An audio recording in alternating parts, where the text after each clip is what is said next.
welcome, Joe. Delighted. Joe's a member of our Assembly, Impact Assembly in Wales, and a member of the Co-Production Advisory Group. And we're here to chat today about Carers Week and the role of being a carer. Can you tell me a bit about your, have you always been a carer, Joe? Not that I knew. So my son wasn't diagnosed until he was a teenager. We had difficulty all through school. We had educational psychologists, his sort of I was sent on parenting courses. And it wasn't until I started reading his paperwork, I sort of said, oh, hang on, these numbers are changing. I didn't know what they meant. And we finally got somewhere, but unfortunately it was too late for him because the trauma had impacted on him so badly that he didn't have comprehensive education. Now he's an adult. And what impact did that have on you and your own personal life as an individual as well as a parent? Because my son was complex in a way that he didn't fit into the services pretty little boxes, it cost me my job, cost my marriage. It cost the house that my children, sort of grew up in.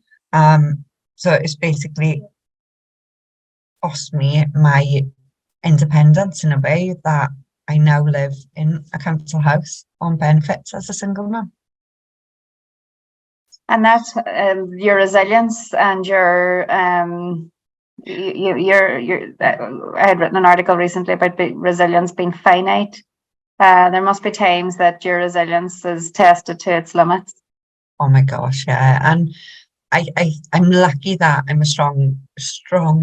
I've got a strong personality that I just keep going. I take it day by day. I don't think about the past. I don't think about the future. I have to live in the moment. Otherwise, I don't know where I'd be. My mental health wouldn't be great. And it's just, who else is going to do it if I don't? Nobody. But like many other carers, Joe, you're not just looking out for your own family, you're also looking to help to make things better for other people. Can you tell me a bit about that?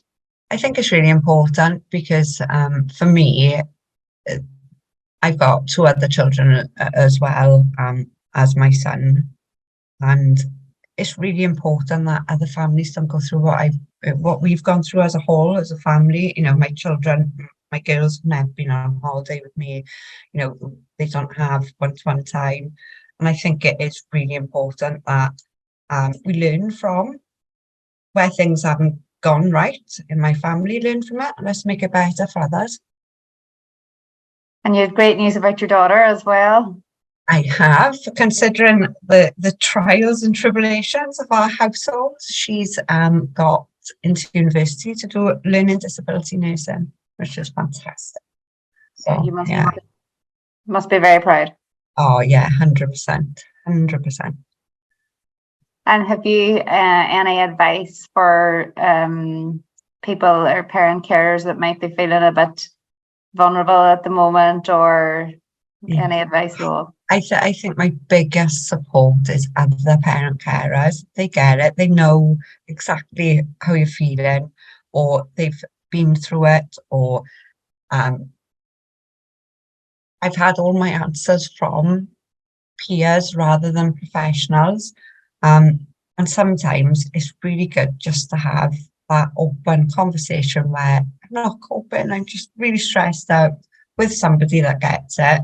You can vent it all out and then keep going. And would you like to tell us about your work in Swansea Carers? Yeah, so there's 4 of us. We're all parent carers.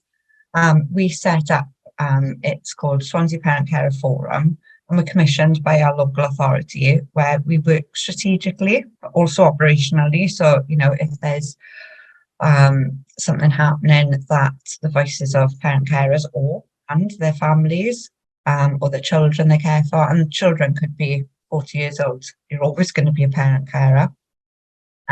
We feed in then real life lived experience from our membership.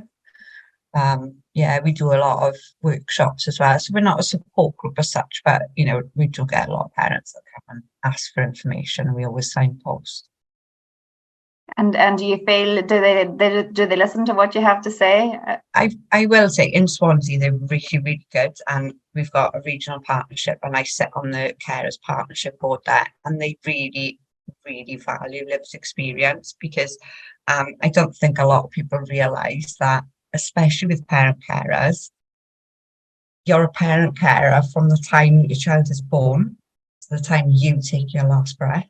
You are always going to be a carer, whether they go into supported living or not. You still a parent carer, because you still got to make sure that I don't know, the placement's right, or if anything goes wrong, their benefits. So yeah, I think they're starting to understand that now. Well, that's good. I think having people like you voicing on others' behalf, on your behalf and your son's behalf and others' behalf, is really critical, and you do it so well.